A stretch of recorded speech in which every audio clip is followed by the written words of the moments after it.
Good morning India. दोस्तों नमस्कार। दोस्तों आज की ये कहानी शुप्रिया की है, जो उसकी ज़िंदगी की एक सच्ची दास्तां है। कहानी सुनने से पहले एक खास बात याद रखना, ईयरफोन या हेडफोन का उपयोग करना। इससे इस कहानी की ऑडियो क्वालिटी अच्छी लगेगी। ये कहानी आपको और भी ज़्यादा पसंद आएगी जब आपके कानों तक पहुँचेगी। चलो अब ज़्यादा समय न गवाते हुए आज की हमारी इस कहानी को सुनते हैं। दोस्तों बात आज से करीब 1 साल पहले की है, जो मेरी ये सुप्रिया की कहानी है। तो आगे की कहानी सुप्रिया की बातों पे सुनते हैं।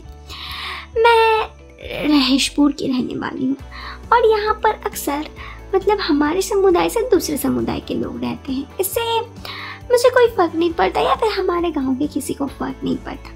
ऐसे ही समय गुजरता रहा और मेरी ये शादी हो गई। दोस्तों हमारे यहाँ पर रिवाज है कि लड़कियों की जल्दी शादी हो जाती है। मेरी एक दूसरी गांव पे शादी हो गई जहाँ पर मैं रहने लगी। पहले तो मेरा ज़िंदगी बहुत ही अच्छा कट रहा था, लेकिन धीरे धीरे हमारे घर पर पैसों की काफ़ी तंगी हो गई। मेरे पति की एक गजब सी शौक हो चुकी थी दारू पीने की। वो नशा करके अपना सारा पैसा उड़ा देती।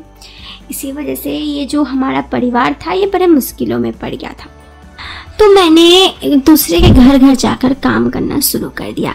मेरे ससुराल में ये सब मैंने किया। मैंने अपने मायके में कभी ये सब काम नहीं किया था। मेरे मायके वाले बहुत अमीर थे, लेकिन अब मैं अमीर नहीं थी।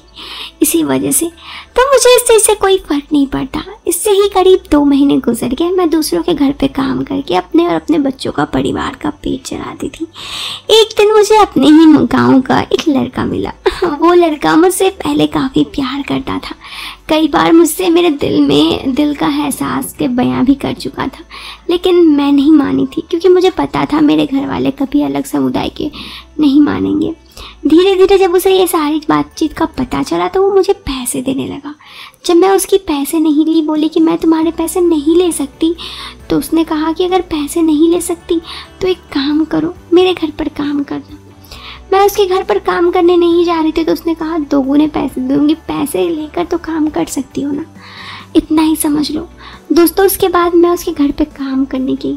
काम तो वो बस मुझे नाम का ही करवाता था, कुछ नहीं, बस थोड़े मोड़े, और बदले में जितने पैसे देता बस उसी के पैसे से मेरा परिवार चल जाता। उसका सोच था कि वो मेरी मदद करना चाहता था।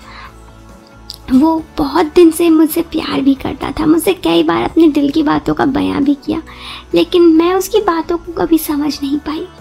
ऐसे ही कई दिन गुजर जाने के बाद मुझे लगा कि उसका घर छोड़ देना चाहिए, क्योंकि वो मेरे पे हक जमाने लगा था और मैं नहीं चाहती थी कि उसे फिर से धोखा मिले या फिर से उसका दिल टूटे, क्योंकि मुझे पता था कि उसके दिल में एक अलग सी दर्द थी मुझे ना पाने की।